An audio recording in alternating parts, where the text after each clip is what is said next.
Well, sorry about that, guys. Welcome back to Livestream 47, part 2, I guess.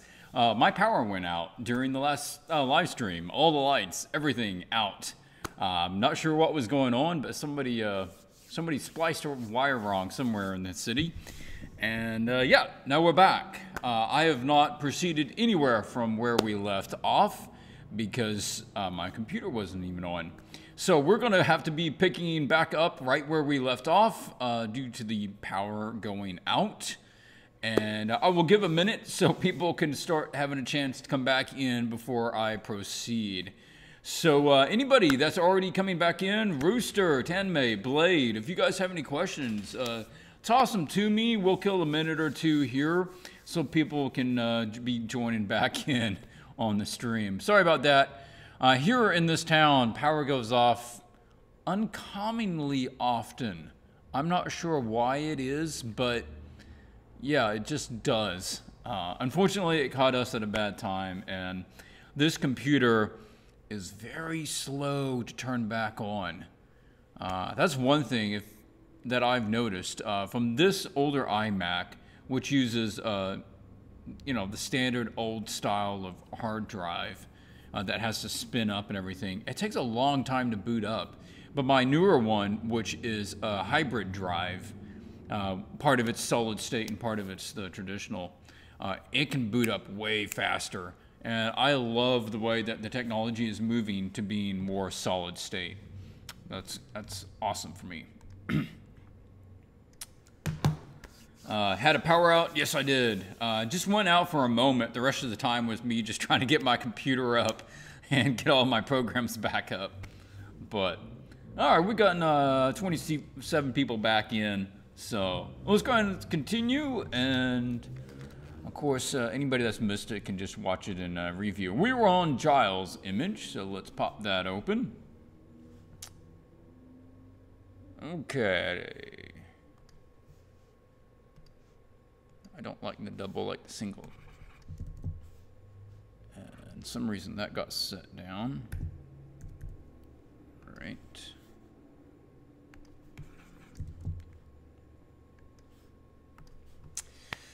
Okay, so talking about which ones are good, I'm going to say no to this because it has people going opposite directions, which means it basically makes them more enemies than allies.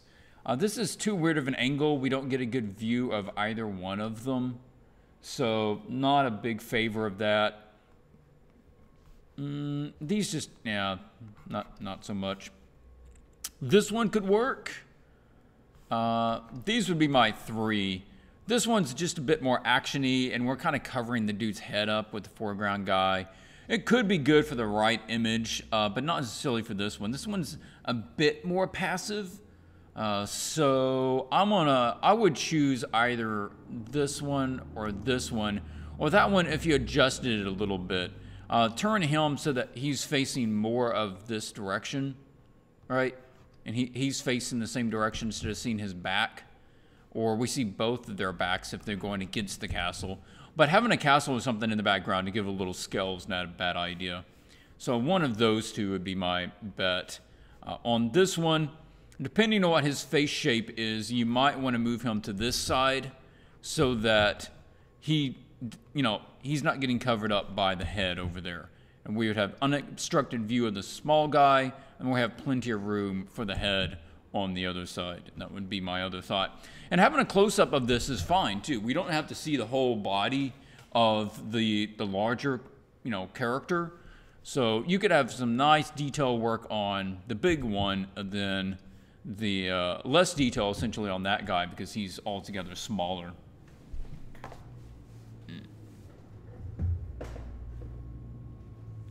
Got a couple of questions coming in.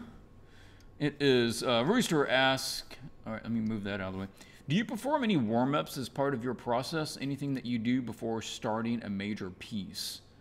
Well, I try to sketch a little bit every day. That's a good way just to stay warmed up a little bit. Also just doing composition study. You've seen me do it in the videos. You've seen any of my Making Magic videos. Just doing little pencil sketches in my notebook.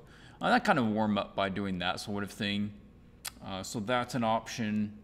Other thing to do is just intuitive sketching, just doing shapes that come to mind. You can look up intuitive sketching warm up. There's some videos about that. I saw one recently that was good. And that could be a nice way just to sort of loosen you up too. So, okay, let's move on. I'll save. Iona. Pop this open. Do our art challenge. Wizard and Dragon sketch. Okay. Same thing. Little value on the other one. Okay. Sketch 1. Sketch 1. Okay. That's cool. I'm not sure what he's standing on there, but I guess you're making it like a tail. Yeah. Like I said earlier, you don't necessarily need to come up with some sort of new, amazing composition for this. This is a straightforward thing. You don't need to get crazy with it. So something like this absolutely works just fine. And at this point, it's just about refining the concept and the design of like the dragon. The dragon's so big and well featured in this image that you need to make sure that you're coming up with some good shapes, volumes, and interesting ways of showing the dragon design. And there's a lot of different kinds of dragons out there. So, you know, whether he is more, you know, crocodile, alligator, straight reptilian, or you can go to the other side if he's more of a, I forgot what the term is, but it's like the Asian dragons with this long, slim body, and he's got hair, or maybe he's a dragon that has, you know, like golden feathers or something. What sort of horn design does he have? Just traditional two-horn thing? Or is it a horn that's almost like a antler, that it comes up here and it splits into a bunch of shapes? You know, it has all of that going on, and maybe he has smaller horns that wrap around the main one. What we want to do is get something that has a normal shape that is understandable, and then go in there and find smaller shapes that are more visually interesting and tweak them with those other shapes. This is straightforward. We don't need to necessarily get fancy with that, so that works fine. Clean, basic shapes on him. That's good. I don't know what you're doing in the background, but it can be pretty nondescript. You don't need to do a lot with that. Let's take a look at some of the references.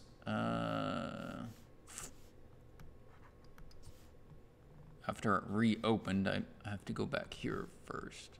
Okay. Yeah, so in some things like this, you don't need a very descript background. You got some rain, some fog, a couple of rocks. Very similar thing here. Some fog, some rocks, a little edge lighting on them. Similar thing here. So that's very common. You don't need to, you know, do too much more than that if you don't want to. Here's some other interesting images that have good scale to them. The small character is a bit too small for what we're trying to do. We are trying to feature the small character more than the large one.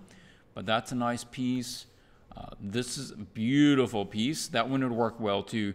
This one's really making use of perspective in order to help sell the size of the characters. A lava-based one with the knight in the foreground. Beautiful piece there. Something like that would work really well also. These are all from the same guy, except for the one with the Monkey King in it. Elemental ones. Another beautiful piece like that. This is a particularly nice lighting. This was from Kong, Skull Island. Just that lighting, though, where you get a lot of the silhouette of the background element, but with just enough detail that you can make out stuff. So it's got the little edge light along the top of it, and it's pretty much the same lighting as we see in this one, right? Except one's bluish and the one's really warm, but essentially it's the same sort of lighting. So those are really nice as well.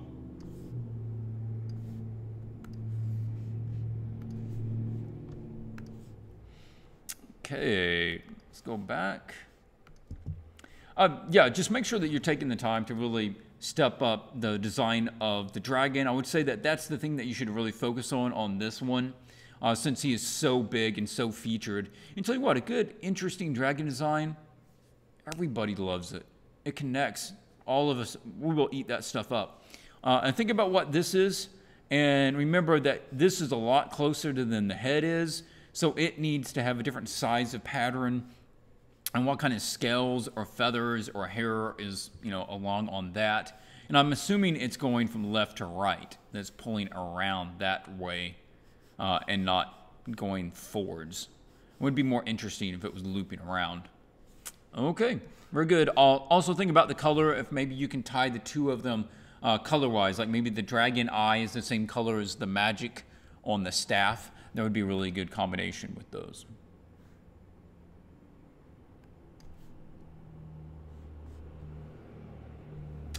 Okay, this is Mack. Maybe I'm mistaken, but I don't recognize the name. So thank you for joining in the competition. If you are new to it, I think it used to be a competition. I keep saying competition. It's a challenge, just a challenge now. Okay, yeah, again, straightforward. I was really looking for not looking straight at the viewer, but you know, we can go with it though. What I didn't, because I didn't want you to take a lazy approach to it. But I don't think you're necessarily trying to take a lazy approach with this. I think that you're trying to be very clear that they're mimicking each other's pose. But still, we have, I would like to see maybe a bit of perspective to it, and it wouldn't be that hard to do. I'll show you how I would go about it. So let's grab background fella who looks like almost like a djinn, like a genie, like they would say a djinn, like an evil djinn, which is kind of cool. See, we have this fella, and I'm going the wrong way.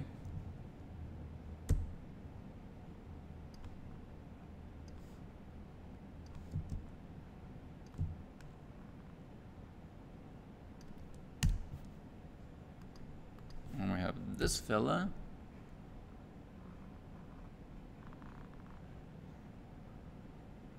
And we don't necessarily need to see his whole body either. If we can get more use out of the frame by just showing a smaller amount, that could work as well.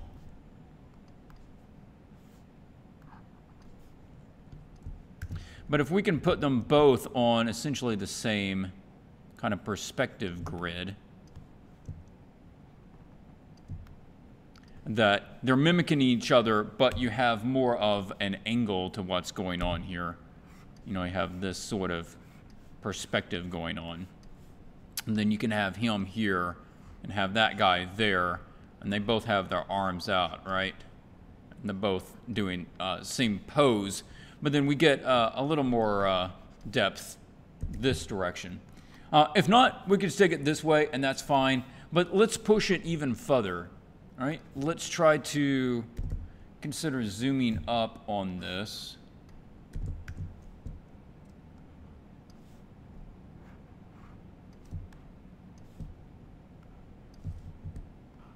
Maybe this is another one where we could use some perspective to try to help sell the size of this guy. Like that other image we just looked at with the Monkey King and the big guy behind him. Kind of doing that sort of thing.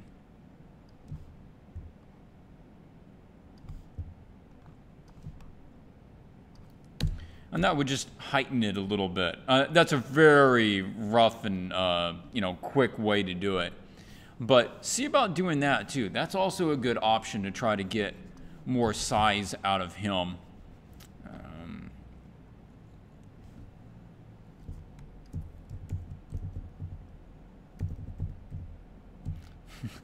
It's throwing me off. My two different keyboards have the plus sign.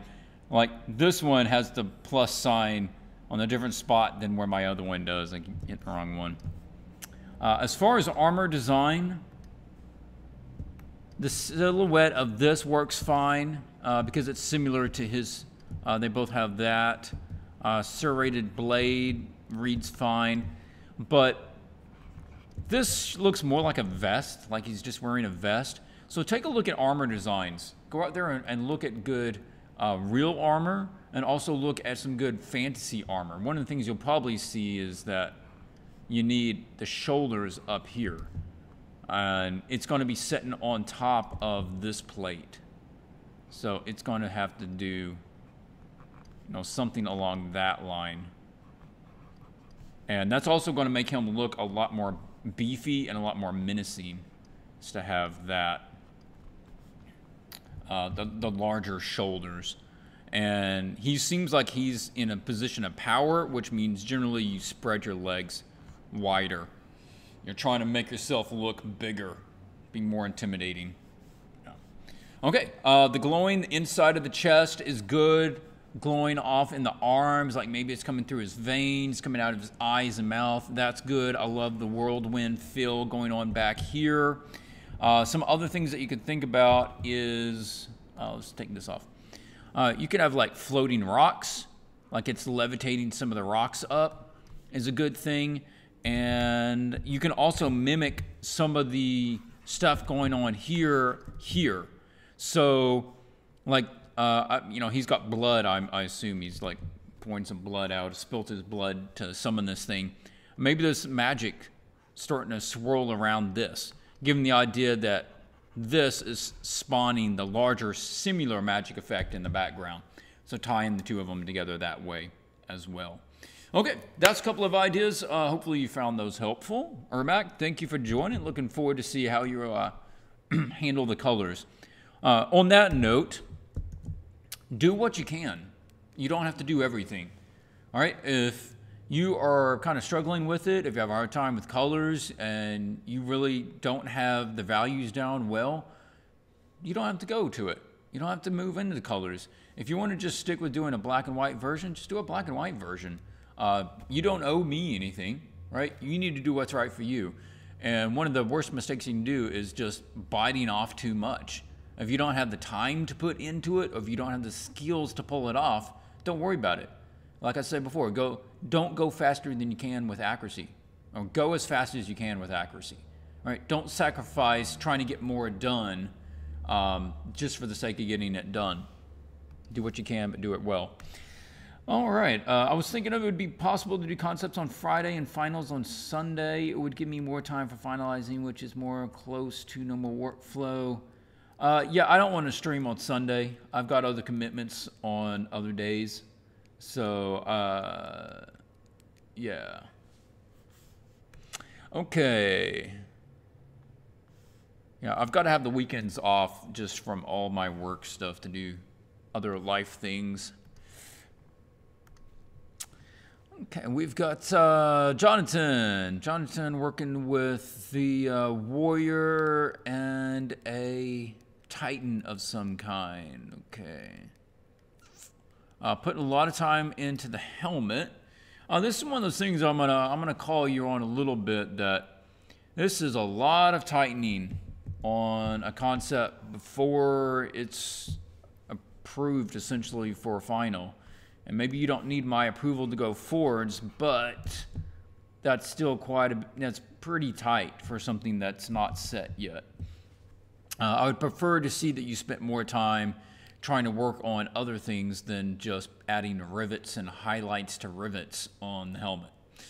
Okay, that said,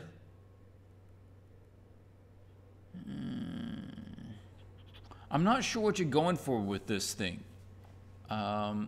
He doesn't come across real threatening. It looks like a human that's just a little malformed, rather than being like this big,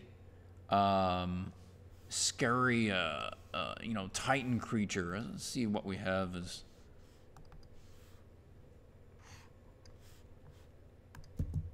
Like Kong, like this is a really cool way to do it. That's actually similar with the big head and the shoulders and the guy in the foreground. Godzilla. So that looks more menacing It's definitely deadlier looking. That's a cool design. I like that. Very beefy.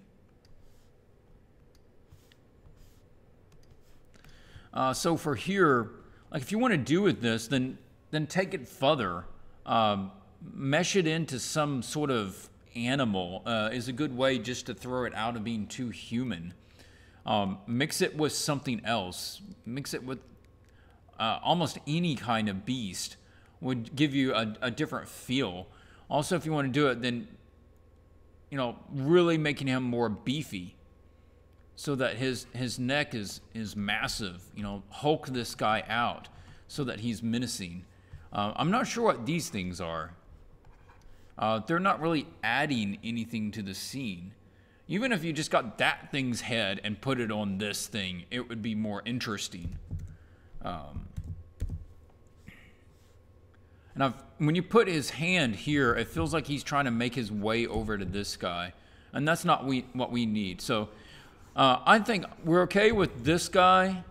And his helmet's, I mean, kind of cool. It's almost like a Mad Max style helmet for medieval, which is fine. You just make sure that you carry that same sort of feeling through the rest of it. But I would rework this back guy. And having him on a ledge up here is okay. But let's see if we can come up with something a bit less human. Or if it is going to be human, then we need to push it to being more like an ice giant or an ogre that, or, you know, it has giant tusk on it that pushes it out of being as human. So the eyes are extra wide apart, and then it has the more like an animal nose to it, or maybe it has a muzzle, or it has, you know, something. The proportions need to shift it out of being just kind of off human. Flying little creatures in the background is awesome. These are dragons, and they stepped into their nest. Okay, well, we don't need the narrative to it. It's not about the narrative of what's going on in the scene. It's about these two guys. So you can maybe show some little dragons in the background, but we don't know that they stepped onto a nest. We don't see a nest. We don't have enough information to know what the story is. So let's focus on doing what we have to get done really well. And then if we can expand it out to there, that's fine. But now it's time to focus on the creature / character design for this guy. And also see if you can tie the two of them together somehow. Maybe it has similar armor effects on it. Or serrated something on it. Because, yeah, it feels like they could be enemies right now. Anyway, there are some thoughts. Hopefully that works out. Or maybe this thing is spawning dragons. You know, if you want dragons in the scene, then instead of trying to make it a part of the whole narrative about what's going on, again, you don't have to always make it harder. And I know I go back and forth on that, right? I've said it before. Let's try to add more narrative. Let's try to build the scene out. And, you know, and that's true on those particular images that I was talking about. But in some images like this, it's not about that. It's about showcasing two characters and their connection. And that's it. We don't need to get necessarily fancier than that. Okay. Kayla. Kayla is going with the Sky Pirate. Awesome. Going with some cool sort of magic tech going on. Definitely got a style with her costume and the big flowery sleeves there. Got a lot of motion to her pose. That's good. And she's got this big thing. Okay. I'm not sure if this is part of this thing or if it's part of this thing.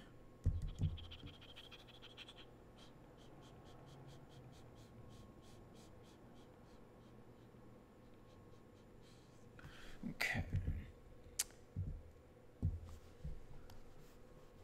Okay. The overall, I like it. Basic, just kind of a casual pose. It's got a little movement to it. It's got some flow to it. That's basically all you need with that. Interesting character design. That's good. I like the tech. I think the colors really work on that well too. This thing, I'm taking it, this almost looks like a giant elephant ear to me. So you might want to add some sort of ribbing in that to show that it's almost like a wing or a fin. Because right now it appears more like a ear, because like an elephant ear doesn't have any supports in it. It just looks like a flap. So that could be helpful in order to try to indicate that. This is sort of interesting because it reminds me of the underwater creatures, almost like the baleen of a whale. You might try to play that up some, that it has more little things coming off of it. Or these actually have, little, subdivide this and give these little details inside of those. The eyes are very straightforward. Yeah, I think it should probably have eyes. But let's see if we can come up with something more interesting. Maybe the way that the eye is. Also, just kind of looking at the overall form. That works fine. We're looking up at it, so that's good. But it feels like the head would be doing more of that sort of thing. Its head is falling over the side in order for us to see it at that angle. Because we're almost seeing it from the bottom. We're seeing this thing, and we can just see barely the side of it. Kind of like that. But all of a sudden, we can see this whole thing on the top. Where if it was up on top of the head, it's going to be not very visible.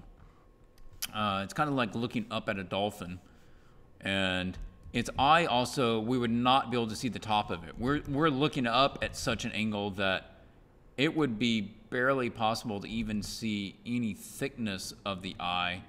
Basically, just going to see the lower side of it. The eye is going to be almost just that sort of thing. So that's why you have to think about that and see what poses you can maybe get of a dolphin that's jumping out of the water, a whale breaching out of the water, and sort of how the form works with that angle.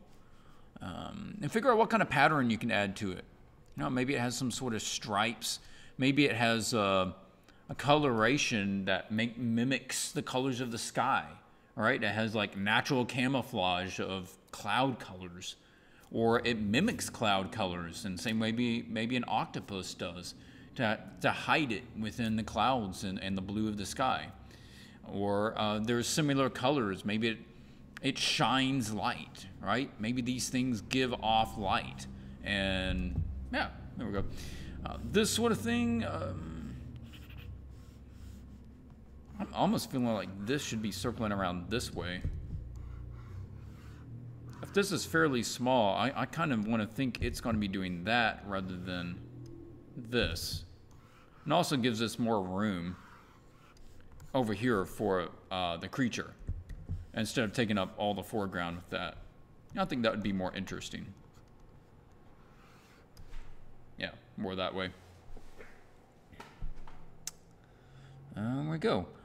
Cool things with her. She's largely going along just fine, so I'm good with that. It immediately reads kind of a sky pirate thing to me. So you might want to add just a little extra frill. This has a lot of extra little shapes over a lot of it. But then this one's very simple. Maybe just a little tie at the end or at the top, or a little lace or something.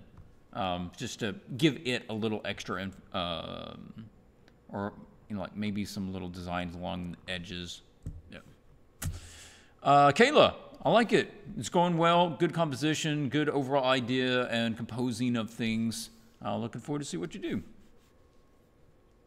Will says, I have to leave in about 40 minutes, so would you be able to do mine before I go if no one minds?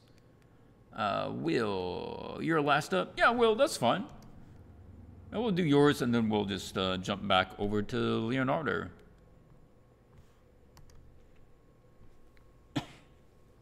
Okay, William. Oh yeah, I remember what you did for the last challenge. So I like your style, man. Good sketching. Good. This is giving me a distinct Ghibli vibe, which is awesome. I love that. I don't know if you were trying to channel any of that or not, but it definitely has a little of that feeling to it. Okay. Good pose, interesting shapes. She's got a lot of personality. And this is one of the things that I've said to you guys before. Try to go from having a general character to having a specific character. I feel like this is a specific person, like a real person that she likes her hair a certain way. She likes certain shapes. She likes certain fabrics. She has a design sense, personal way of dressing. And it makes her feel very believable as an individual. So that's cool beans. The background creature, you're mimicking a lot of the shapes of the broken star shape. Good idea. Helps connect them. They're both going the same direction. That works well. If anything, what would I do? What would I do?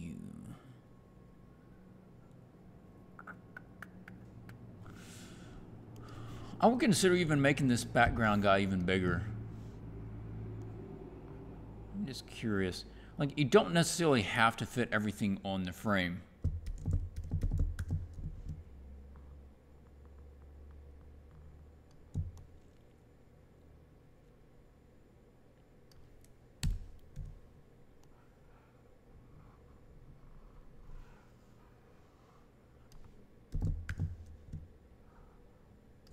Oh.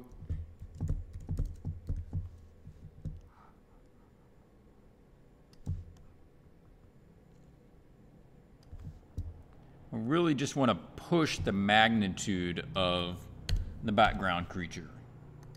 And if a tip of its tail goes off, that's fine.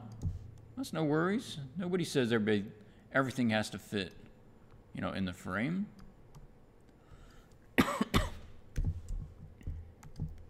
It's also a way to make things feel a little bit bigger. It's so big we couldn't even put it in the frame, you know? So that would be one thing that I would do. And she's still, you know, large and in charge there in the front of the frame, so I don't think you're overwhelming her. Going more that direction with it.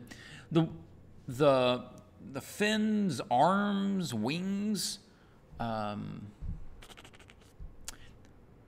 they strike me a little odd because of the angle. It's right at a 90-degree angle, and it's so airplane-like. It's a bit much. Just as a viewer, and kind of biologically, I would want to see... I keep grabbing the wrong one. I'm putting the angle point down here, and then I would like to see these maybe going at a back angle a little bit. So instead of going straight out, like if we were looking down from the top, we've got this thing's body going like this, and then the wings are going at a direct 90-degree angle. And that's a very artificial way. That's the way the man would construct something. But a more natural way, like a bird wing, is that birds' wings don't go out directly sideways. They do an angle back sort of thing. Well, airplane wings do that. They angle in the front, but the back is usually straighter. So, you know, birds' wings go back a little bit. So seeing those, you know, angle back more that direction, I think would be better. I'd like to see that change. And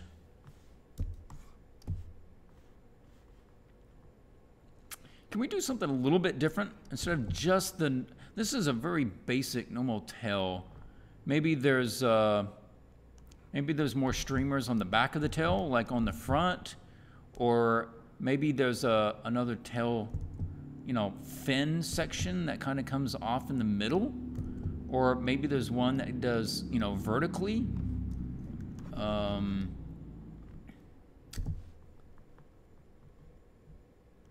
yeah, the, you know, some sort of shape in the middle. Yeah. Or, I mean, even, I'm gonna say this is a bad design, but even like, you know, maybe there's multiple, you know, kind of fins coming off the side too. That can even be interesting. Instead of just a straight kind of airplane effect to it.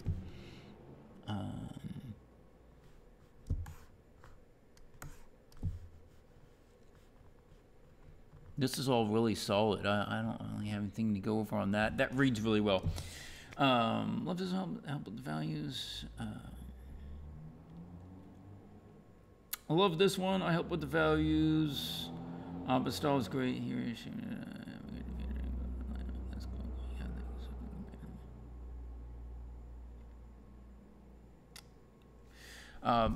Painting wise, I think you're going a good direction with it. I don't think you have to get necessarily super realistic with it. Kind of the illustrated, watercolory, good, you know, good line drawing painting is fine. You have good lines in your images. I don't necessarily think you need to get rid of those. So if that's part of your style, I say stick with it. A lot of times I tell people to paint out their lines because they're sketch lines. They're loose and they're not very clean, and they don't look well when they're kept in. But your lines are more controlled and they have good forms to them, so you don't necessarily need to paint yours out. I would just consider incorporating them into your overall design of your rendering. Yeah, experiment with some colors too, and kind of the different moods if you have the time to do so. You probably have already, but if you haven't, you know, consider how you might light it different ways, kind of get different feels from it. I know our references had a bunch of different options of, you know,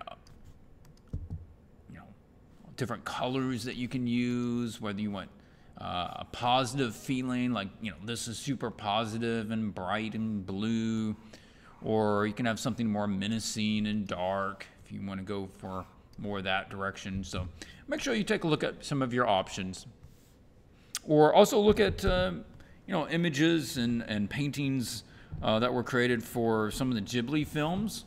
They were really good use of color. Look at maybe, you know, like Nazca, Valley of the Wind is very similar as some of those things as well. But I don't have anything against this one. I'm just saying if you haven't messed with it, I may consider it. And yeah, cool stuff, man. Thanks for entering. Hopefully that gives you a couple of ideas anyway.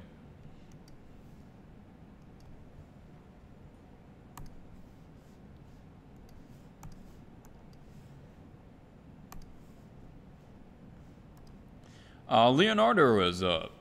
All right, Leonardo, let's see what you got here.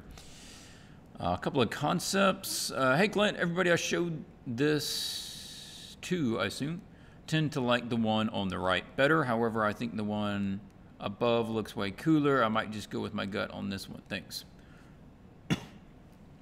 Alessandra, well, thanks for coming by. And we'll hopefully catch you next time.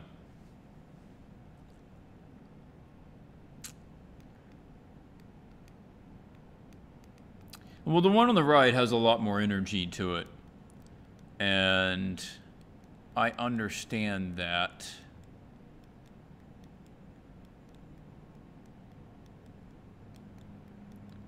And for a lot of games and stuff, I would say that you're right. Now, I mean, it's your call.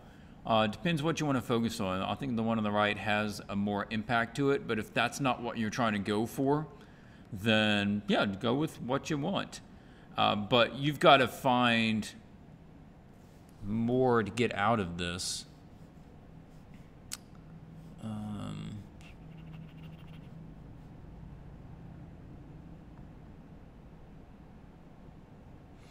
Also, this is something reminding me something I mentioned in the composition ebook, which is vertical images highlight the vertical aspects of an image, horizontal frames highlight the horizontal aspects of an image. So if your motion, you know, if it's a rocket ship taking off, show it vertically because it's going to accent the motion of the scene. If the action of the scene is going up and down, then make the frame go up and down. If it's going side to side, make the frame go side to side, if you have that option. Of course, in some commissions and stuff, you don't have that option. It's already set. But this has a lot more of vertical nature to it and less horizontal. So I would consider making this more to a vertical image if you want to use this particular frame and run it more like that. And then we can get this fella.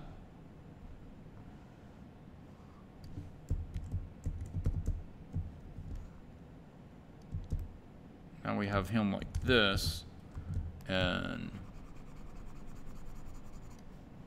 we're being able to use the attention on the big guy and expound on his height.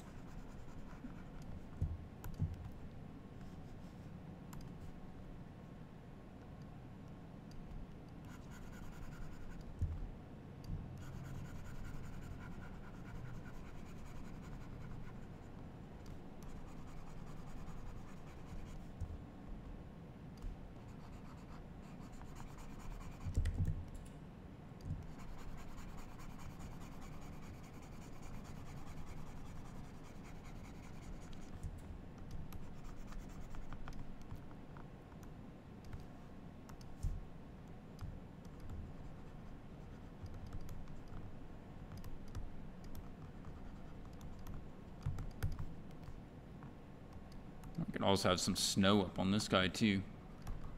Maybe it'd been sitting in the snow for a long time. Yeah, if you want to go that way, I would push it this direction. Now this one works well because the action is essentially left to right, so the horizontal frame works better. But because of the nature of this layout, I think the vertical would do better here. And then you can have the atmospheric effect in between the two of them in order to help sell a bit more of the scale and the distance. You might not even need that going all the way across the image here, unless you have, you know, a bit more here. I don't even know that you need that. It might be more interesting just to end it and let, you know, the background go across there. This is pretty straightforward. That's okay. Yeah, maybe having the light catch, you know, like the upper part of him. The bottom part could probably be in shadow. And make sure you're playing this up. This stuff is going to be in snow as well, right? Snow blowing here. It's a good place to have.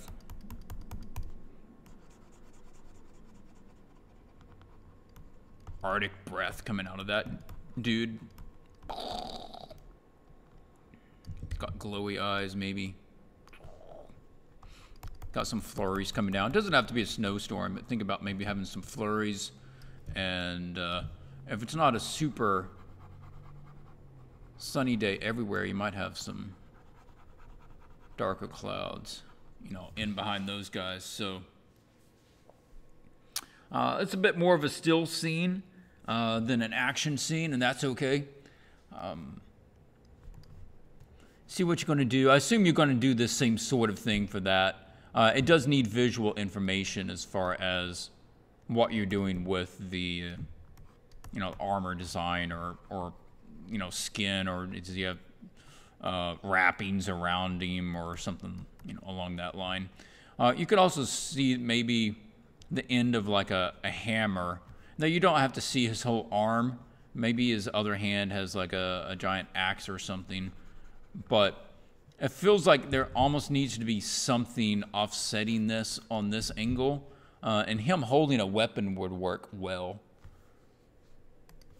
Or it needs to have maybe a rock in the foreground, or if it's not a rock, then maybe like, I'm almost thinking of like a summoning stones. So there's a collection of stones around here, and they've got some, you know, carvings on them, some like Nordic runes on these things. And you think maybe this guy somehow summoned them. You know, they've got some cool snow sort of piled up on these and in the crevices of the stones. You know, it adds a little more visual interest to it and helps out fill that space and sort of blocks that angle a little bit. Okay, well, that's how I would take it. You don't have to go that direction, but here we go. That's what I do on my channel, though.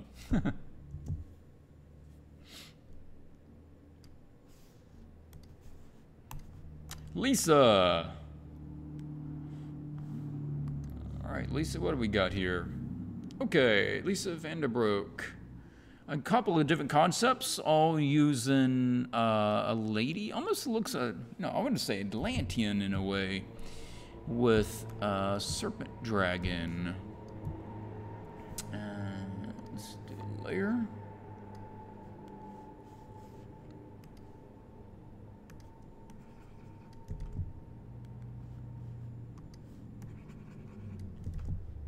I don't need that right now. Okay.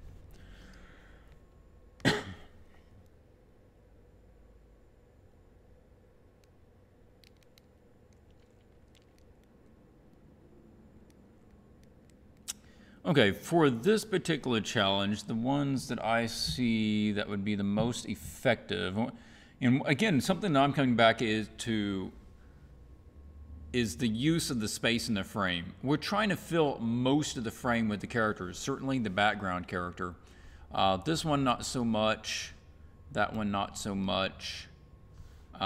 This one has like the two of them looking, it has a totally different feel to it, which just doesn't fit what we're trying to do here. This one's pretty close. I really like this one. I like the depth of plane, plane, plane, plane. And we have more depth to the image that way. But if you do that, I would increase the size of this thing in the foreground. Make it even bigger. We have him, and then we can increase the size of that in the background. And maybe we even see it looping around, you know, even further in the background somewhere else back there. So we don't just have 2 loops, we have 3, and 3 would be better. Very dramatic here with him there. I think that's a really cool composition, having that loop around the nice triangular composition of the lady on the end there. So that would be a good choice. This is pretty good too. That's not a good tangent with him coming out right at the edge. Again, this is another one. If you beefed him up on the size-wise so that he's going off the edge, he's coming on here, and then his head was even bigger. Maybe the fin goes off the top, you know, and that's even thicker back there. We're taking a lot more room in the background and filling it with this guy, just widening him out, bringing him closer. So that could work. And this one too, if you, again, just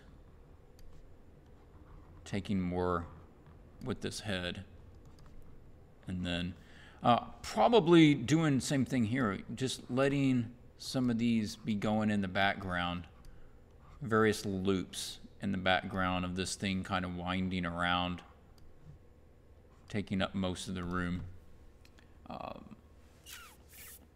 Yeah, up to you. Depends whether you want a scene that has like more background, has a bit more motion, like they're almost on a journey. This is kind of a quiet scene of the two of them just sort of, you know, communing or resting. Yeah, my choice would be between the two of those. That would be a close third. So these designs look pretty good. A lot of consistency with the connection between the two of those. Controlled colors, which is a good showing. You're not trying to use every color. You're keeping with just the accent green and gold, which play together well. And also feel like when you start introducing like the purples, it sort of throws that off. where this color scheme works with it better than when you start introducing the peaches and the violets and all those other warm tones. So, okay, there you go. Yeah, just keep working those up. Pick which one you want. It's not my choice, your image, whatever one excites you the most and that you have the clearest idea of how to finish up, that's the one you should go with. Martin. How many people do we have in here right now? 51. That's awesome. Very good. All right, Martin Roca. Thanks for coming back, Martin. Appreciate you coming into another challenge. Centaurs. Nice choice, man. Nice choice. We haven't had a Centaur challenge. I'm glad you were thinking out of the box a little bit, coming up with that. And it's like an ape centaur, almost. Offhand, that's what it looks like. I don't know if that's what you're going for, but if so, then kudos on that thought. I never thought to combine those two. So, yeah, the tangent here is one of the first things that's catching me. That he just meets right up to the top of the frame. And we either need him to extend beyond the top, or we need him to have a little headroom at the top. I think you are going with the ape, because this definitely has an ape feeling with its body type. So, I say go with it. That's good stuff. So what would we do about that? I think we just have to kind of scoot this fella down a little bit. Maybe we scoot all of this down a little bit.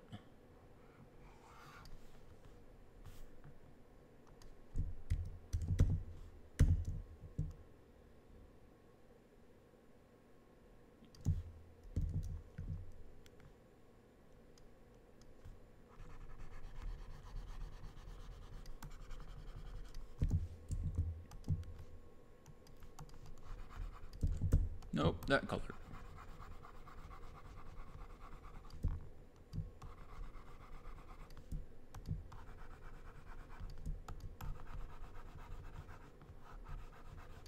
Yeah, it's a smaller thing, but we need that in order just to give a bit more room. And I think that's working pretty well. I'm not having any major problems with that. It's filling a lot of the frame. I think the head is the main thing that I would want to focus on.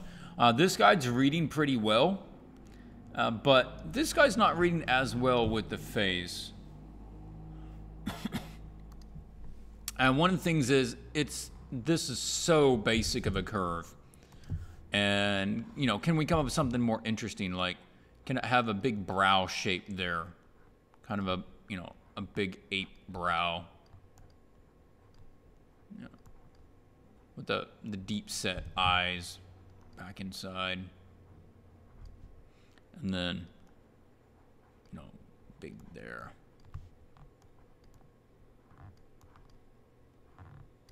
I don't know how to draw an ape. I have not drawn an ape in a long time, so I'm using semi-human.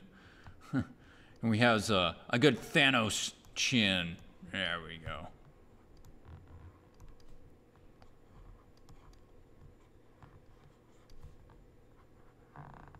But at least that's a little more interesting of, you know, a silhouette or an edge shape. You know, something along that lines. But he looks more elemental. So, you know, consider how you want to play with that.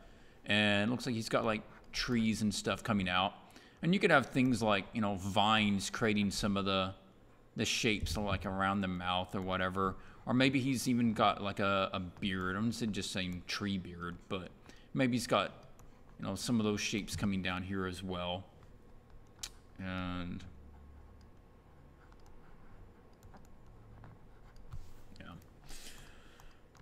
that's cool. If we've got plants and trees and stuff up here, we probably should have some up on top also, back that direction. And I think that's all working pretty well. Our horizon line is somewhere around here. Yeah, maybe even lower. If our horizon line is here, then this does not need to be turning down. This needs to be looking up. We're looking up at this city. So that needs to be turning up to us. We're seeing the underside of that because that's above our eye level. So make sure we've got that. And I'm also not knowing that this is fitting real well. I think these two work well as like this is an elemental and this is a guy that's working with him. But then all of a sudden we've gone from sticks and shields to having more industrial, massive, you know, ape-made things with, like, this is a very finessed, thin, kind of artistic design of a bridge that doesn't fit on any of this. So consider how you might do this, like almost like maybe this was the trunk of an old tree, or maybe this is a series of just stupidly big vines, and they grew the platform for their city. And you know, that's how it works. Instead of everything being built, that they grew this thing in a similar way that they maybe created that thing. So trying to give a consistency from the style of these buildings to the technology and the style of the characters. Martin, giant grill of stone mixed with nature staff. The bushes are from Greg. That's what the castle don't make sense. So yeah, the narrative works well, and there's not a lot of narrative there, but the narrative of these guys are defending that city, that makes sense. That's not a big jump to make, but let's just make the clear connection between those two guys, design-wise. And, you know, look at elementals. Like some of these other elementals don't need much of a face. Usually the body will sell most of the stuff about them. Like some of these guys, these rock guys, it's just a collection of rocks. And there's a rock in where you would think the head should be. And then one little, you know, set of glowing eyes. That's about it. And you buy it. You accept that. Just a big shape, general humanoid or ape shape will sell itself. So there you go. Now, I was going more realistic with all those shapes, but you can go way less detailed and just big rock shapes, and you're still going to accept that as a large elemental without, you know, anthropomorphizing it. All right, Matt Woodcock.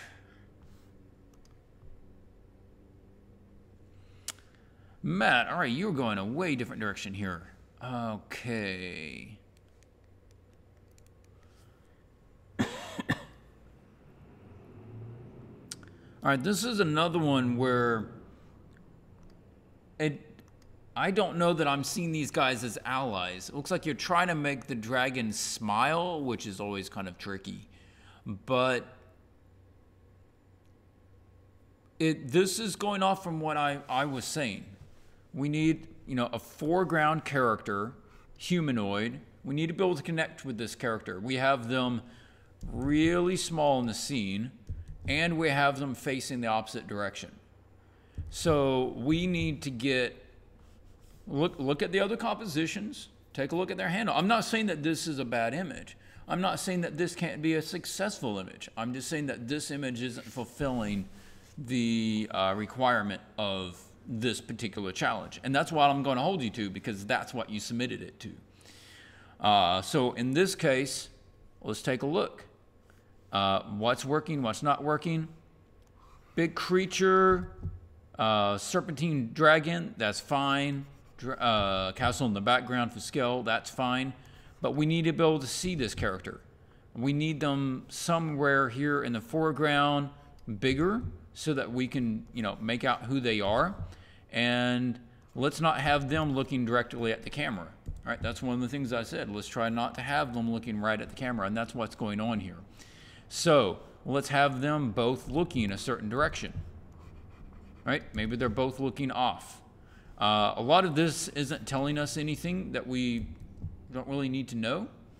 So let's take a look at other images that have serpentine dragons, how we can use it, not to just lay it out like, you know, some dough, but these sorts of creatures, they like to twist around. Look at like eels underwater. Look at tendrils from a octopus and a squid, and see how they manipulate these things. They like to make loops. They like to have all kinds of cool shapes to them. They create curves to it. You can create a more interesting set of active patterns. This one looks like it's just kind of plopped down. There's no movement to it. It's all just flopped right there. So, all right, go back. Don't worry about doing detailing on the teeth and, you know, little stuff and doing grass detail. Let's go back. Again, don't worry about, like on the other image, don't worry about doing the color. Let's focus on just getting a good composition and some decent values, some decent shading that matches the criteria. That's what this challenge is for. If you want to go paint your own image and do whatever you want, you can do that. But if you submit it to this challenge, I'm going to hold you to the challenge criteria. Okay. Stick with it, Matt. You're going to get it. Let's just brainstorm again and find a better composition that matches what we're looking for here. Yeah, I didn't close that one earlier. Mamet.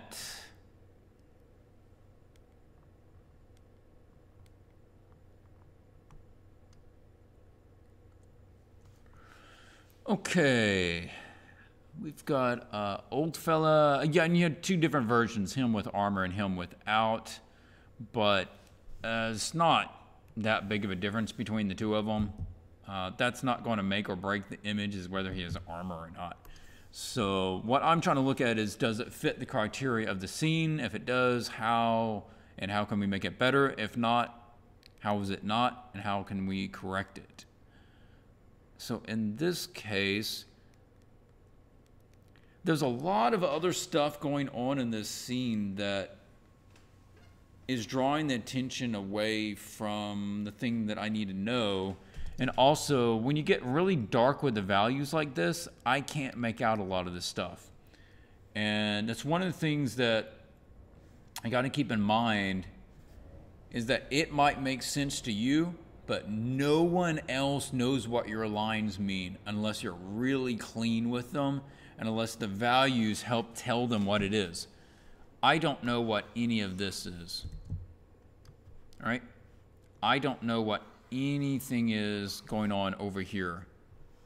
I don't really know what any of that is.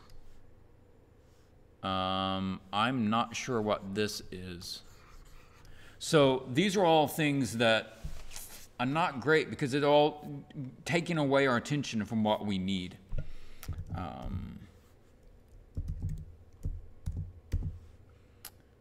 I'm assuming you're going with like an elemental wood creature, tree creature. The dragon, the castle in the background. It's not helping to tell the size of anything. And I mentioned that before. You can put like a castle in the background to help tell the size. But that's only helpful if you have something interacting with it so that all of a sudden we can compare the two. But right now, I have no idea where this castle is depth-wise compared to where we are. So the fact that it's there doesn't add anything to the scene because it's not helping inform the subject. So as far as I'm concerned, we don't need this because it's not being used. It's not being utilized in order to tell us the very reason that why we would have it in the scene. Another thing is, he's not feeling that big. Like, I mean, this could just be a dude in a big suit, like a big cosplay suit. I mean, it is fairly big, but it's not that big.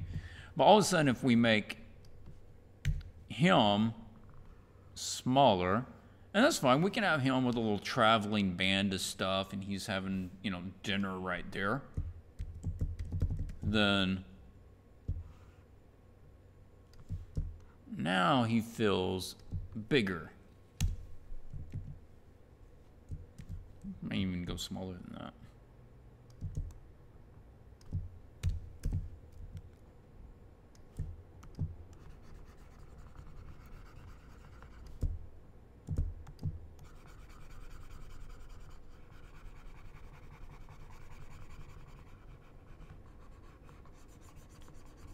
Now this guy's so big that he just starts enveloping the entire background. And maybe, you know, he's sheltering them or something. This is also where we could just stick with the subject. All right? There we go. So along that lines, and then let's double, this is what I would consider a first pass of the face. Elemental wood face creature. Okay, I can look at it and I can know what you're going on about, but it looks a bit like a jack-o'-lantern. It's really basic face. So let's make sure that we're coming up with something really interesting. Don't make it look like a mask unless you're intentionally giving this thing a mask. I would prefer to see a proper elemental face. If you're going to try to give it a whole expression and everything, then look at some other references, see how other people have been able to pull that off, and let that work. This also is probably a good place. Like, he seems like a positive guy, like he's just trying to hang out and he's trying to shelter them. That maybe he's got some, you know, trees coming off of his back. And so essentially he's giving them a little shade, right? He's covering them with some of his leaves and that sort of thing. So these guys travel together and, you know, he's got that going on. That would be another thought. Just make sure time-wise that you're not getting sidetracked with the coffee pot and the fire and the little dragon and the sword and the stomps. If there's a question about if I have to put in all that stuff, I'm not going to have enough time for these guys, then you cut that. And I've had to make those decisions, right? You come across those in your pieces. When you're working professionally, there are times that you want to include other things, but you end up like, well, I don't have the time to put in everything that I want. So you cut out different parts that would have added more to the scene, but it's rather just, you know, it's better to have the primary things done for time management. So something on that lines. Okay, that's my input on it. I think that's more than enough. I'm just really streamlining the idea of the piece and what the piece is about and pushing that further, getting rid of kind of redundant things that aren't adding as much. And the armor's cool, you know? And I think that's fine. If you are going with the unarmored, then I would say consider making him more of a monk type of character. Look at some, you know, fantasy monk garbs and try to push him that way. I could see him as kind of this wizened monk or druid, and that he, you know, communes with the nature creatures, and that would have a little connection as well. William, well, thanks for joining. Look forward to seeing your piece later on. Nikolai. Nikolai is up. Let's see what we got. More triple ideas here.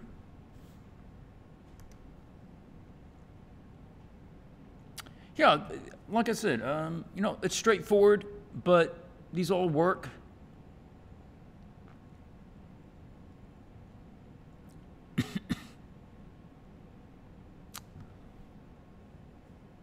I'm more of a fan of the first and the third one than the second one. I guess it's because of all this ground here. Not getting a lot out of that.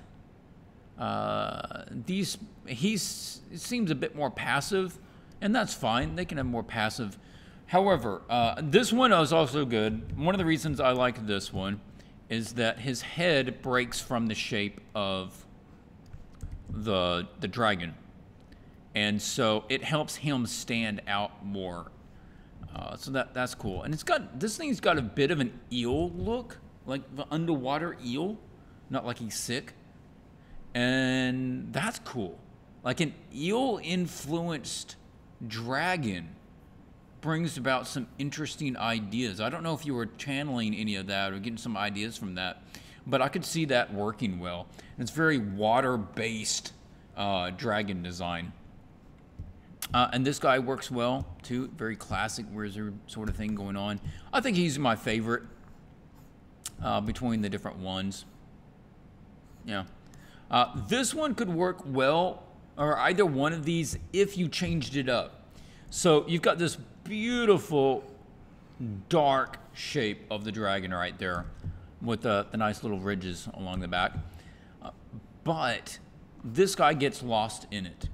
So what if he was wearing white or much lighter, right? You can choose whatever actual color you want. Now all of a sudden, you've got this wonderful white shape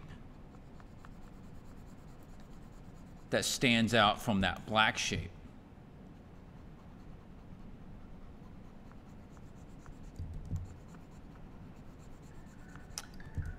Oop, phone.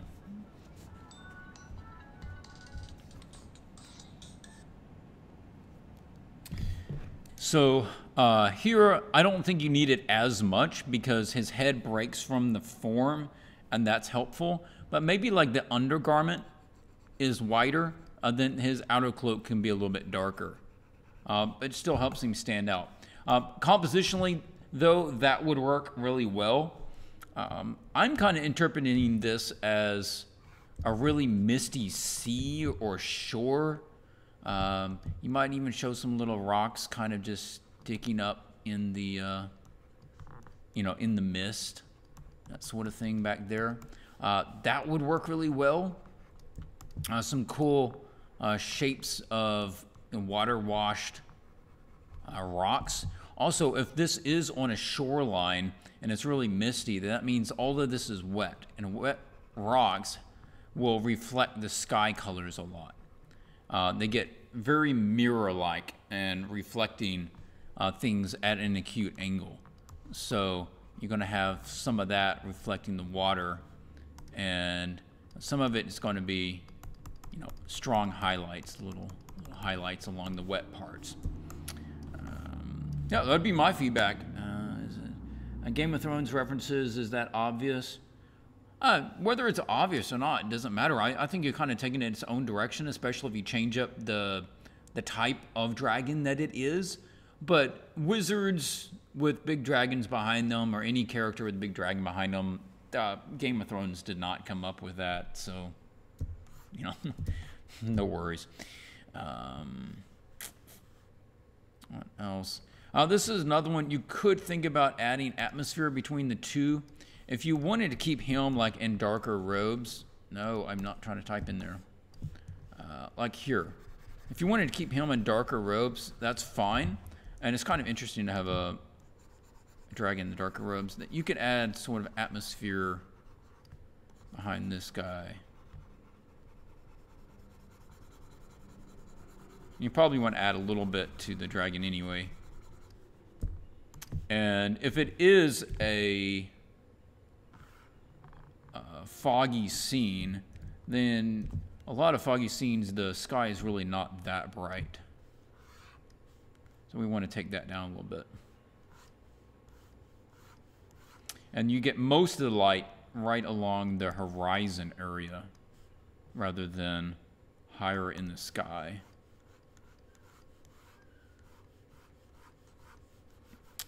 This is another place where if you do it like that, then you could use the same sort of lighting that we saw in some of the other reference images.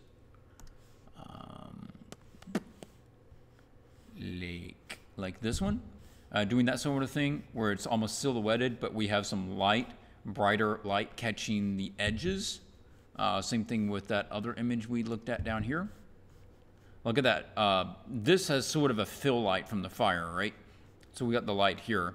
And then we have the edge light, that nice white light that's really stark coming in on the side. So on this one, you can do that same sort of thing. And have just catching some of that. And you can tell some of the textures from, you know, this thing. Maybe it catches a little light on the eyeball or something. So it's got the light coming on the back side of it.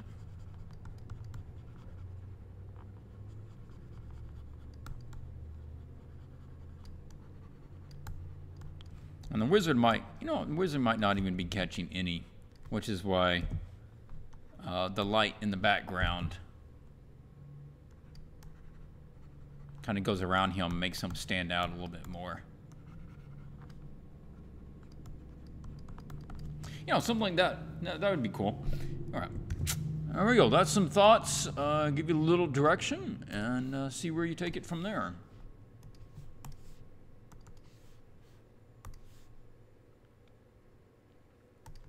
Nick.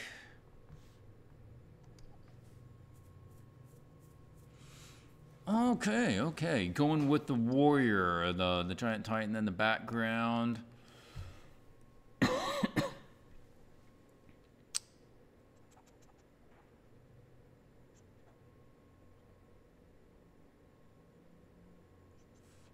Okay, this is another one where I find it largely successful. So that's cool. Okay, I take it this is a cape. All right, that was throwing me off for a second. I wasn't sure what I was looking at right there. Okay, that makes more sense. That's coming around from here. All right, now,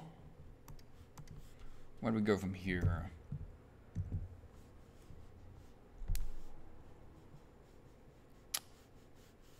I guess because this angle basically runs into that angle, and that's what was sort of throwing me off a little bit. You might want to try to change that up some so that those won't just mimic each other. Maybe this does something else or comes out at a different point so those don't match up to each other. Or it comes up at a different angle and not, you know, curves in. If you're going to do that, also think about the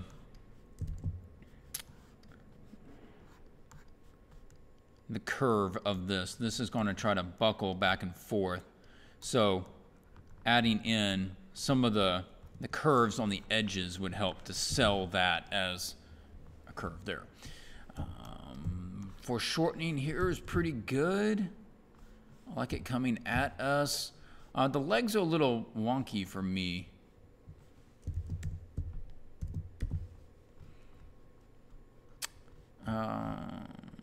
Torso almost feels like this leg, like there's got to be thickness to that, and it's got to be thickness on the bottom, and so that means the leg is only like this. I'd probably beef that leg up, let that leg do more of this.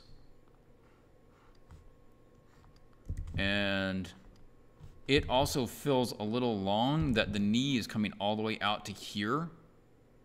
That seems a bit long, so probably shortening that up to beef it up and then maybe shorten it up a little bit. Yeah.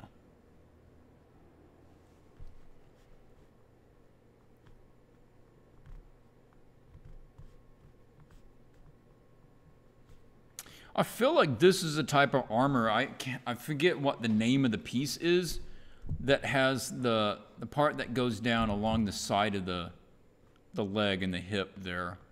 I feel like that might be something that this guy would have. You just have a bit of it, you know, coming along that way. I mean, if he's got this one, and that's something you see a lot, is that you would have the middle piece, then the side pieces as well. And it would keep it kind of part of a design to the whole thing. So that would work. The big guy, taking a look at him.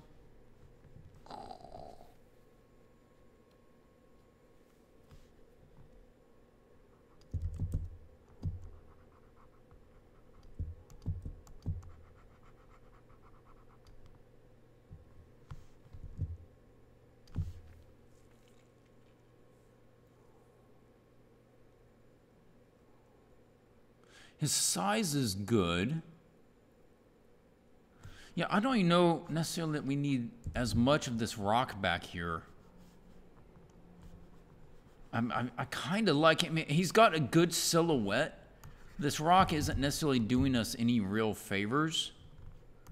So we've got a good silhouette of this sword coming out. And it could be that this sword is in shadow so that it stands out well against that. And we're going to pull that back a little bit. Let that can even go to shadow too. I mean, not shadow, silhouette and shadow.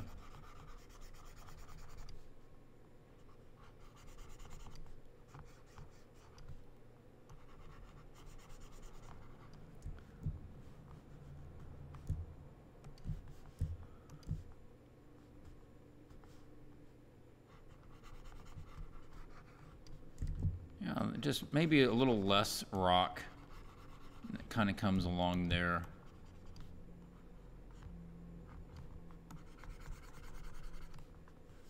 Yeah, I'm playing with, you know, some kind of shape in the background that maybe opens that up a little bit.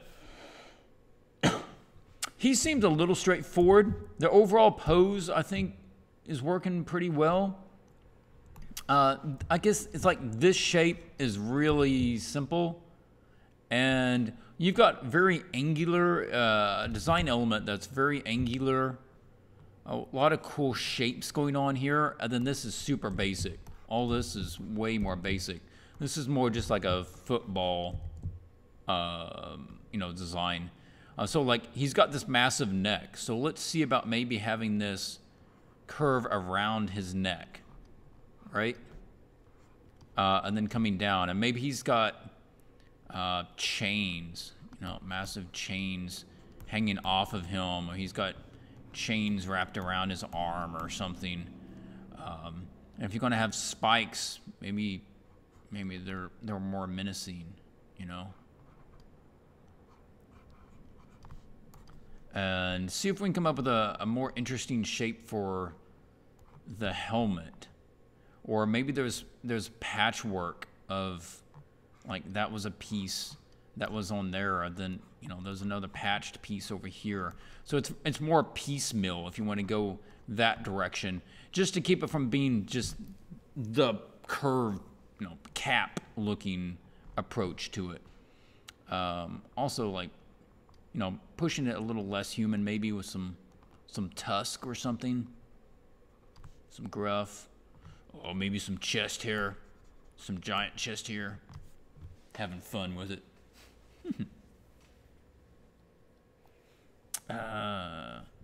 Mimicking the blade in a similar fashion could be good. Maybe this has ridges, you know, comes up here and then it has like a supported ridge, and then off the supported ridge it's got like the big blades, you know, coming off like that. And then again, I'm just trying, you're trying to get a basic shape to start with, and then figure out how you can use some other smaller shapes and make it a bit more interesting. Yeah. I consider, again, largely successful. It's about just tweaking it out. Let's double check the pose. I think the leg is one of the main things that's kind of bothering me on that.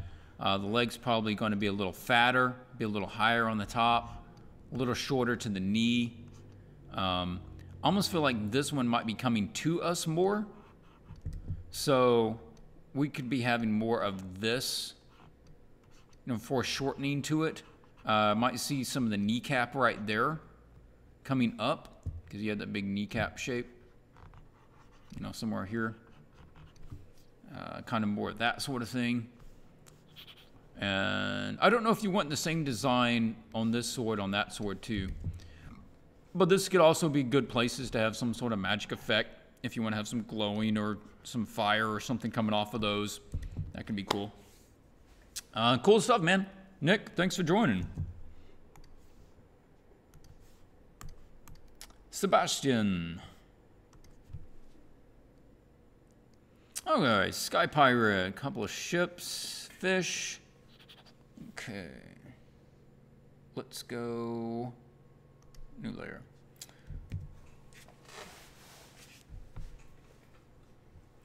This goes back to what I was talking about earlier, and using the orientation of the image to accent the action in the image. So this has a extreme horizontal feel to it. So let's use a horizontal frame.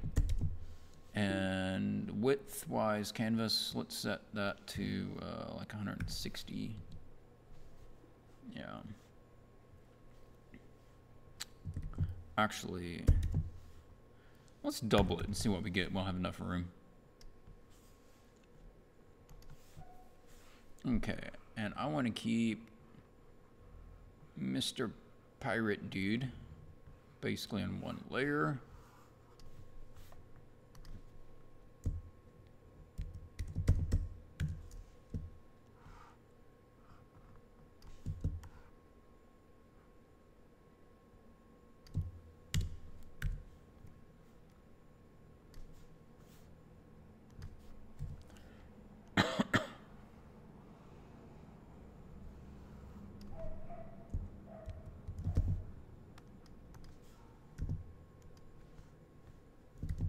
Nope, assemble all layers.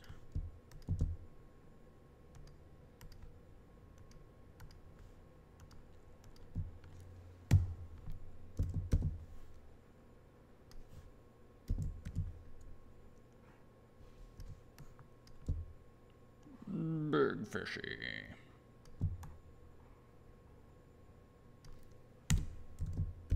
All right, well, that's not an ideal placement for a ship after you move things around.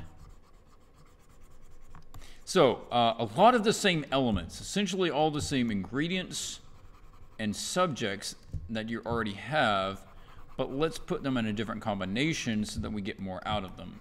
For now, let's take out these guys.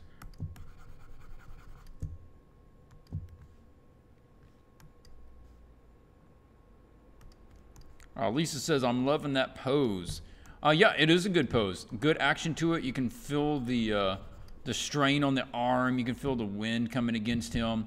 So, yeah, I consider that very successful. And overall, a good idea. But let's get the orientation of the image to really work for you. And it's going to help push up that same feeling that you already have.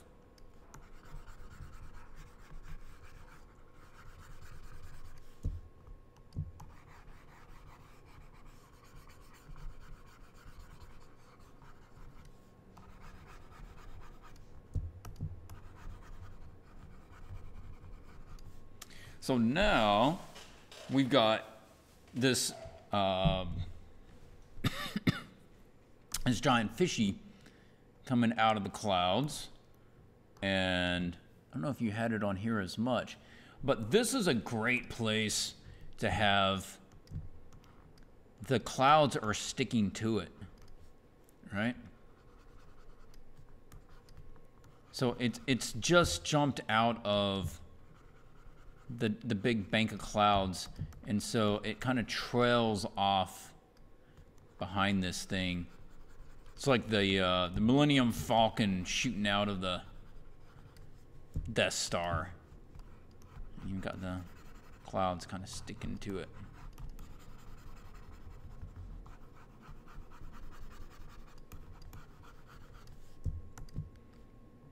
There. And that would work really well. I would push it that direction. I need to go up to the other layer. You know, have that sort of thing going on.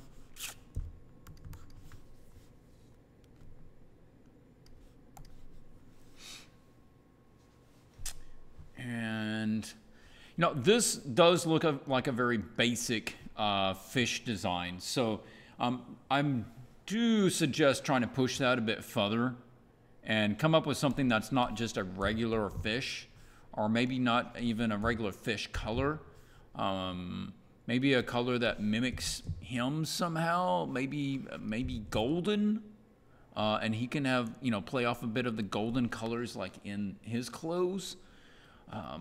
Maybe, you know, just trying to think of something to change it up a little bit. Maybe it's got a bit more of a bird eye to it, or maybe it has some cool little fin wing things that come on off in a neat pattern, you know, around here. Maybe it's got like a series of them. Maybe it's got like little antenna things that trail behind it.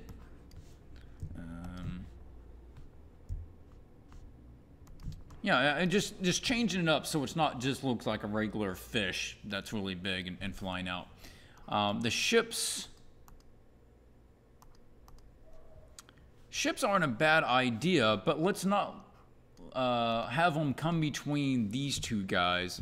Like, we can see some ships down here maybe, you know, flying down this direction. I don't know why it's not picking up my brown. There.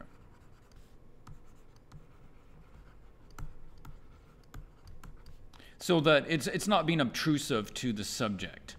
Also, take a look at ship designs. I think you just kind of block those in without, you know, too much going on to it. But see if you can come up with something that's more interesting as far as the ship design, because it's not going to be a regular ship. It's not going to be, you know, held by the same standards because it's not water faring. So we can do, you know, beautiful big sails and lots of sails. Maybe it's forward heavy sails. You've got a lot of that going on. And maybe these things are extra big, right? Maybe it's got a heavier swoop to the top of it. And then it has a rudder, you know, coming out in a different shape. You're just trying to change the shape up a little bit so that it's not quite normal. Or maybe it has, part of it is it's like a helium balloon, right? It uses that and a series of sails on the sides. So all of a sudden it's got, like, you know, things that come off on the sides that have those. And then it has the giant, you know, playing off of his color maybe. It has a giant orange. It's an airship like this. And it has the, you know, the ties going onto it like that. And maybe it has a little unit on the top. You know, maybe somebody's stationed up here and it has its own little collection of cells on the top of that. You know, I'm just trying to push it out. Let's break out of just the regular ship, but it happens to be in the sky sort of thing. This guy, are we doing anything with him? He's pretty straightforward. Probably, maybe, I'm trying to think of like extra accoutrements or something we could have. Like if he's got like a little bag, maybe that could be flapping in the wind, you know, a couple little things. Maybe he's got an extra tie. You know, loose belt that can be flapping in the wind as well. Maybe he's got some sort of little bracer on, a gold chain around his neck, you know, adding a bit of action to that. Take a look at the boot designs. Maybe it has like a golden button or something from the part that latches, or some of them had ties all the way down the boot. You could add that sort of thing. This has good action to it. These are generally pretty loose, these kinds of pants. So you might see that catching more breeze on the back, but on the front side where the air is pushing on it, it's going to be nice and tight. But the rest of it's going to have a bit more extra fabric to it. You know, it's going to bunch up around there. So. Yeah, I'm with you, Lisa. A very innocent-looking fish, Like, he has the same expression as a normal fish, but he's just like derping along through the sky, and he's the size of a skyscraper. So I wouldn't necessarily change that, but let's just keep it from being look like a kind of a copy and paste of a normal fish. There we go.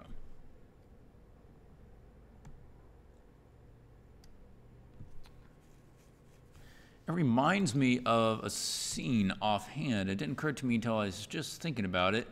I don't know if I saved it on this machine or not. We can take a look at, I think it was under scene. I think I saved it under scene if I saved it on this machine.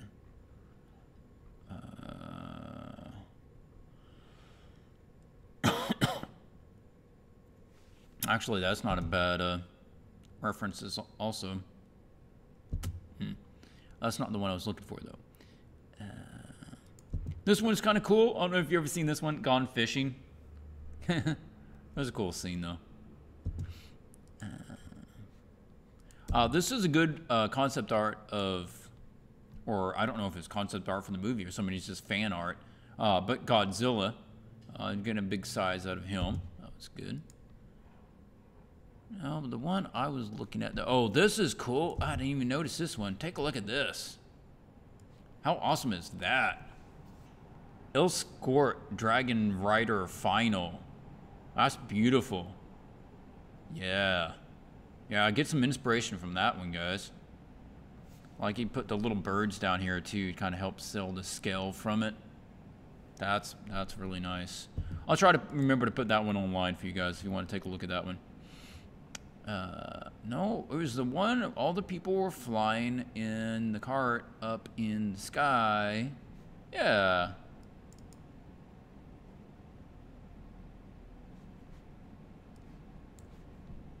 Yeah, this one is kind of neat because it has like the flying ships and somebody's kind of pulling against the wind and you got all that craziness going on. I don't remember. Tip of the Spear by the Michael McCrae. I don't know what that was for. I think it maybe was a book series, but that's really cool. And I might put that one out there as well. Yeah, oh yeah, it's super tight. Super tight. I mean, look at this. Look at this. It's ridiculous. It's super well rendered. Everything about this, composition, posing, rendering, that's all really, really solid. So, yeah. That came to my mind, connection between those two. All right, and we've got one more, Travis Earls. We already covered Williams, so Travis is next, but I need to open it in Photoshop.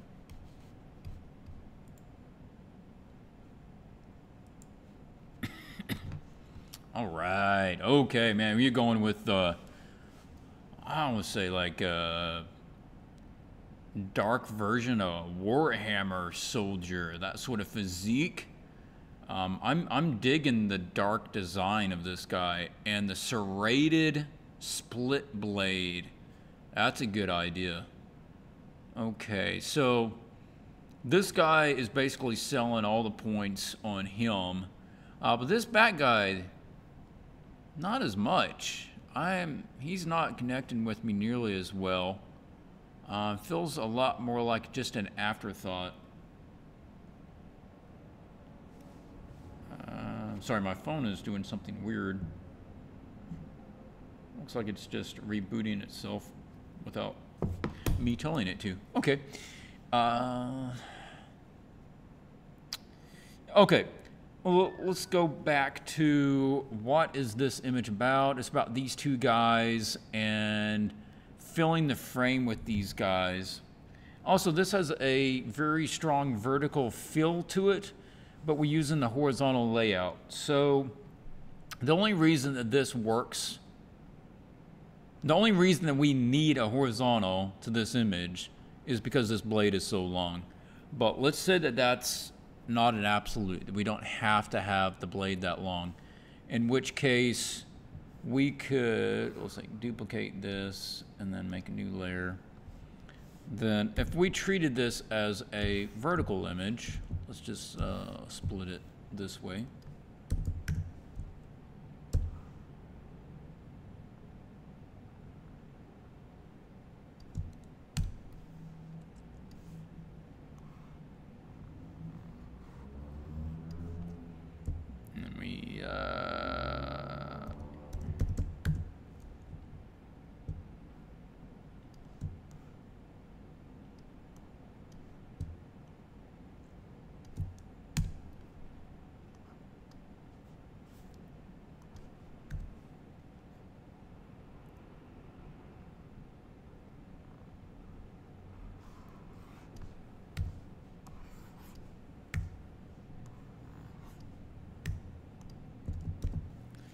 That something on that line I think would be more successful because you're pulling out more of the height from the image.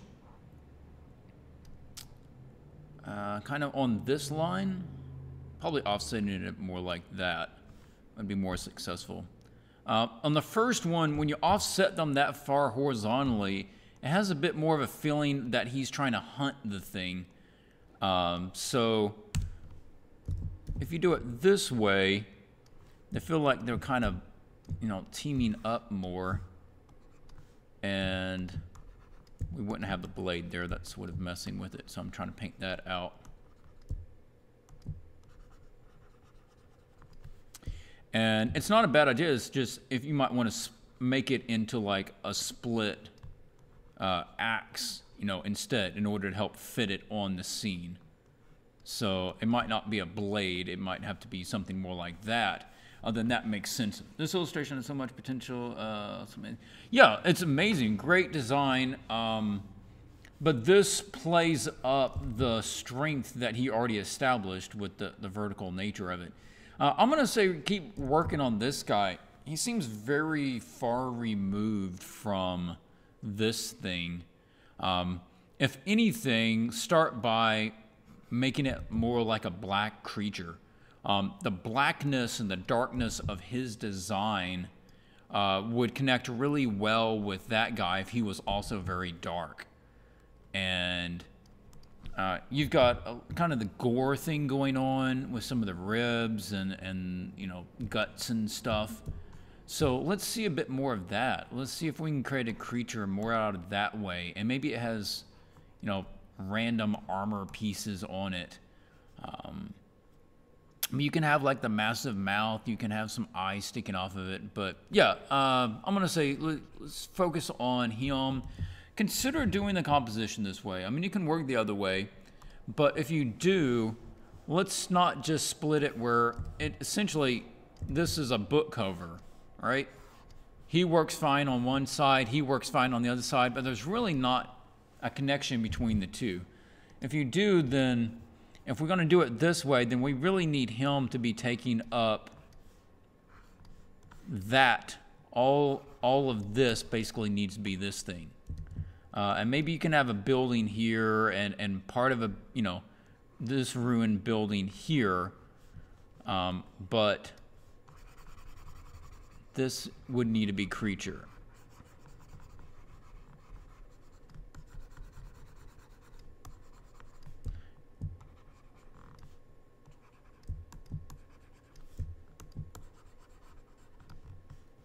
And maybe you have some building in the background. You probably want to have a little space between them, though. Maybe don't need overlap between those. So something on that line. Maybe you have a little foreground one there. You just kind of think compositionally where you need those two to fit together and let him spread across more of the scene. See if you can combine some of the styles of the two of these. Again, props on this thing. Some people have a hard time pulling off the really dark stuff. That's a difficult angle to try to do, but you've done it well, and looking forward to it. I think you already have your sort of niche there of how it, what you're good at. Creature. Yeah, keep working with it. Keep working with the creature. But high hopes for it. And Travis, thanks for joining that challenge. And of course, you're always welcome to put feedback. I might not be able to get to it during the week, but a lot of these guys are able to be out there and give you some feedback. Don't save. Okay. I believe that was everybody. Okay. Well, thank you everybody for joining. Before I forget, I may not be in town next Friday, so you might have 2 weeks left on the final, but you might have one. I will let you know when I know for sure. Some friends and I might be taking a trip, so when I know, I'll let you know.